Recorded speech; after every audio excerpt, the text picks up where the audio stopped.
बिस्मिल्लाहिर्रहमानिर्रहीम। क्लास हम नॉर्मेलिटी को हम डिस्कस कर रहे थे। मोलैरिटी हम ऑलरेडी कर चुके हैं। हम ये देख रहे हैं अब कि मोलैरिटी और नॉर्मेलिटी में क्या ताल्लुक है, कैसे इनको आपस में कोरिलेट करते हैं। मैंने अभी थोड़ी देर पहले आपको बताया था कि इक्विवेलेंट्स को कैसे कैलकुलेट करते हैं, given mass over equivalent weights. अब given mass over equivalent weight होता है, ये हमारे पास फार्मूला होता है। अब इक्विवेलेंट वेट को कैलकुलेट करने के लिए क्या होता है, molar mass over n factor, ये मैं पहले बता चुका हूँ। अब यहाँ पर नंबर ऑफ इक्विवेलेंट्स के लिए फिर हमारे पास क्या बन जाएगा, यहाँ पर देखिएगा, जब हम गिवन मास ये वाला हो गया ओवर इक्विवेलेंट वेट की जगह पर molar mass over n factor ऊपर चल जाएगा मल्टीप्लाई। ये यहाँ पर जो प्रेजेंट है गिवन मास ओवर मोलर मास की मोल को रिप्रेजेंट करता है।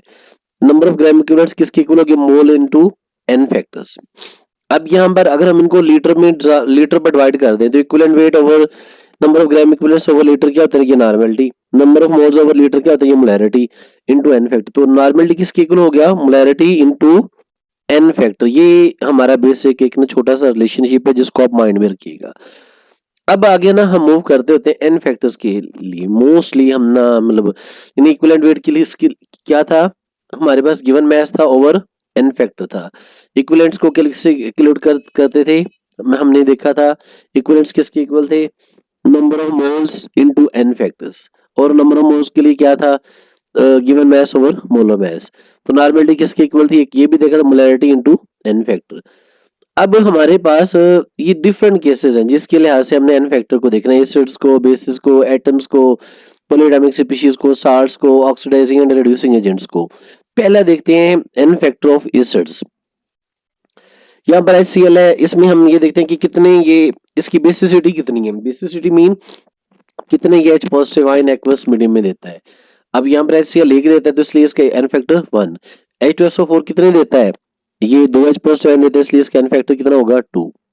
H3PO4 में हम देख रहे हैं यहाँ पर कितने हैं, H3 हैं।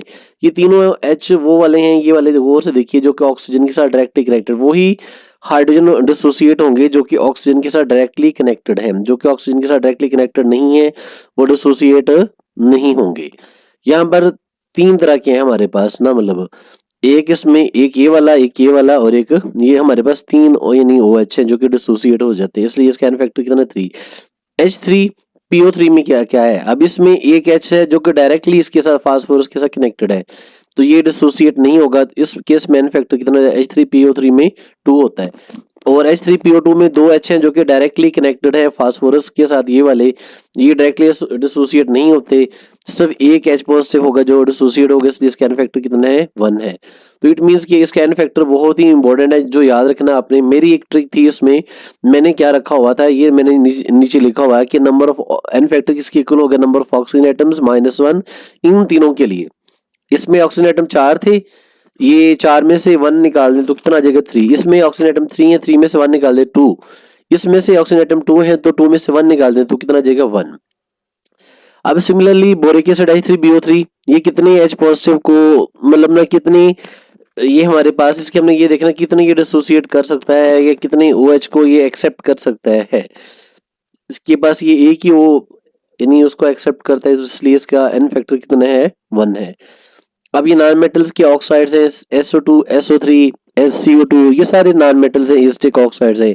अब SO2 कितने बेस के साथ रिएक्ट कर सकता है, दो दो हम इन इन नॉन मेटल के ऑक्साइड की केस में क्या माइंड में रखना है, ये देखना है कि कितने ये बेस मॉलिक्यूल्स के साथ रिएक्ट करता है। SO2 कितने के साथ, 2 NOH के साथ करेगा तो क्या बनेगा साल्ट प्लस वाटर बन जाता है, इसलिए इसका एन फैक्टर कितना है, इस केस में 2 है।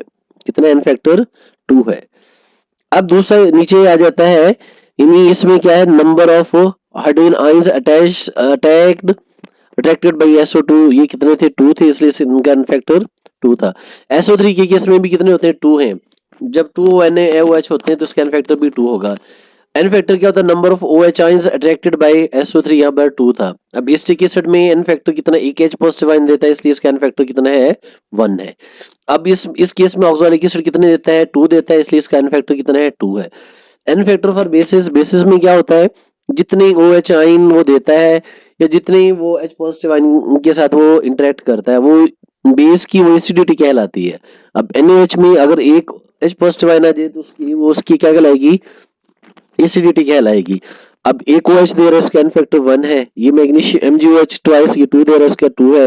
NaOH ट्वाइस 3 दे रहा है, इसका n फैक्टर 3 है। अमोनियम हाइड्रोक्साइड 1 दे रहा है, इसका n फैक्टर 1 है। सोडियम बाइकार्बोनेट ये साल्ट है। इस केस में हम ये देखेंगे कि कैटाइन के ऊपर कितना चार्ज है या एनाइन के ऊपर कितना चार्ज है, तो ये साल्ट्स के लिए उस सेंस में आ जाएगा। तो इसका n फैक्टर होता है 1 होता है। Na2CO3 इसका n फैक्टर कितना है 2 है, क्योंकि इसके ऊपर सोडियम टोटल कैटाइन के ऊपर चार्ज कितना है +2 है, एनाइन के ऊपर -2।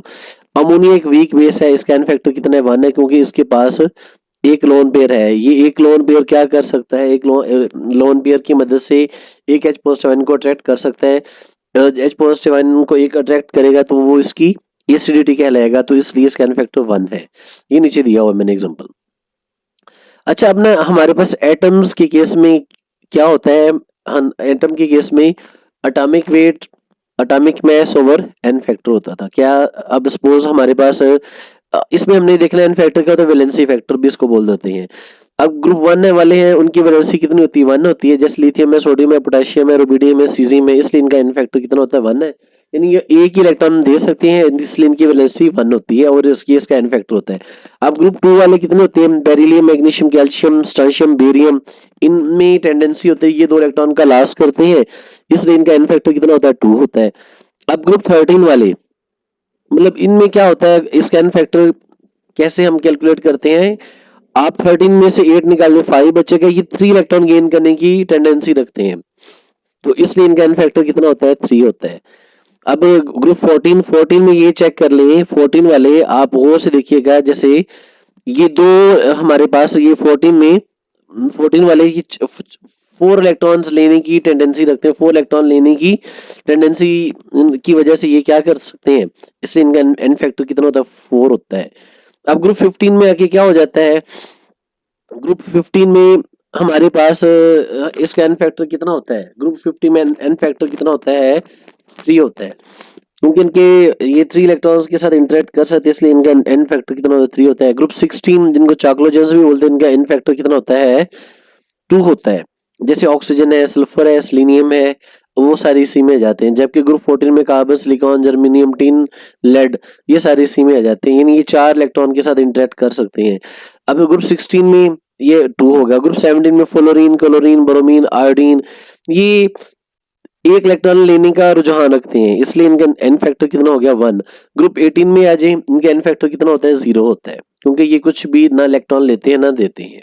ये हमारे पास, अब अगर हमारे पास सपोज यहाँ पर एक एग्जांपल दी थी एल्यूमिनियम की, एल्यूमिनियम की एग्जांपल दी हुई है, एल्यूमिनियम की वैलेंसी कितनी होती है 3 होती है, तो इसका n फैक्टर कितना हो जाएगा, इसका n फैक्टर 3 हो जाएगा और इसका इक्विवेलेंट वेट कितना आ जाएगा 9 आ जाएगा। अब पॉलीएटॉमिक स्पीशीज में क्या होगा, अगर ऑक्सीजन है, अगर एक ऑक्सीजन है तो 8 होता है। यहाँ पर हमारे पास कितनी, अब इस हमारे पास गौर से देखिएगा, एक ऑक्सीजन की वैलेंस में 6 इलेक्ट्रॉन है, ये 2 इलेक्ट्रॉन लेने की सलाहियत रखता है, इसलिए इसका n फैक्टर 2 है। जब ये O2 हो जाएगा, O2 की केस में n फैक्टर कितना हो जाएगा 4 हो जाएगा। Cl है, इसका एक एटम का तो n फैक्टर 1 होता है, जब Cl2 आ जाएगा इसका n फैक्टर कितना हो जाएगा 2, क्योंकि एक एटम ने एक इलेक्ट्रॉन लेना है, Cl2 में 2 एटम है तो 2 इलेक्ट्रॉन लेंगे, इसलिए इसका n फैक्टर कितना हो जाएगा 2। अब फ्लोरीन का 1 होता है, लेकिन F2 का कितना हो जाएगा 2 हो जाएगा। फास्फोरस एटम का अगर एक होगा, ये ग्रुप 15 में है, तो इसका n फैक्टर 3 होगा। अगर P4 हो जाएगा तो इसका n फैक्टर कितना हो जाएगा 12 हो जाएगा। अब n factor of cations and A9 ये पहले बता दिया है। केटाइंस में जो इसके ऊपर चार्ज होता है यही इसका n फैक्टर है।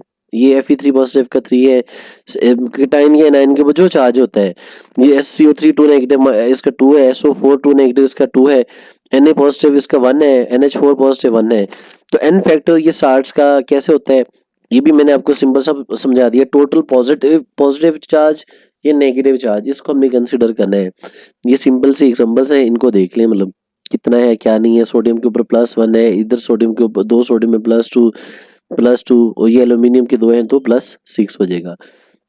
अब हमारे पास अगर ऑक्सीडाइजिंग और रिड्यूसिंग एजेंट्स हो जाए तो उनके केस में क्या होता है, n फैक्टर कैसे हम कैलकुलेट करते होते हैं। हमारे पास ये KMnO4 है, ये हमारे पास क्या है KMnO4 है। KMnO4 न्यूट्रल मीडियम में जब इसको रखते हैं तो ये ऑक्सीडाइजिंग एजेंट होता है, दूसरों को ऑक्सीडाइज करता है, लेकिन इट सेल्फ रिड्यूस हो जाता है। ये आप देखो उसकी +7 होती है ऑक्सीडेशन स्टेट, लेकिन जब न्यूट्रल मीडियम में रखते हैं तो MnO4 में O2 में कन्वर्ट हो जाता है, इसकी ऑक्सीडेशन स्टेट कितनी आ जाती है 4, तो कितने की चेंज आई, 7 में से 4 गया 3 आई, तो इसका एन फैक्टर कितना हो गया 2 हो गया।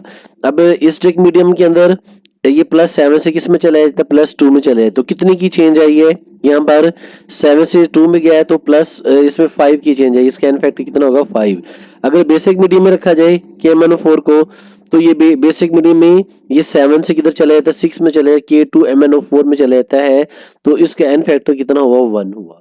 तो आपने चेंज इन ऑक्सीडेशन स्टेट को देखना कि कितनी ऑक्सीडेशन स्टेट उसकी क्या हुई है, चेंज हुई है, वही उसका क्या होगा, एन फैक्टर होगा। ये स्टूडेंट हमने कोशिश की है, कोई भी क्वेश्चन हो आप उसे डिस्कस कर सकते हैं, हम इंशाल्लाह इसको मजीद फर्दर आगे से इम्प्रूव करने की कोशिश करेंगे। ये हमारे पास इक्विवेलेंट वेट का फार्मूला क्या था, molar mass over n factor था। फिर ये नॉर्मलिटी क्या थी, एन फैक्टर इनटू मोलैरिटी। आपसे पूछा जा सकता है 1 मोलर HCl को आप ना इससे कितने नॉर्मल सोल्यूशन बना सकते हैं, तो gram equivalent, number of gram equivalent क्या था, given mass over molar mass into n factor. ये given mass over molar mass ये क्या था, मोल वाला कंसेप्ट था। तो ये सारे के सारी चीजें हम डिस्कस कर रही हैं और इंशाल्लाह इंप्रूवमेंट आएगी।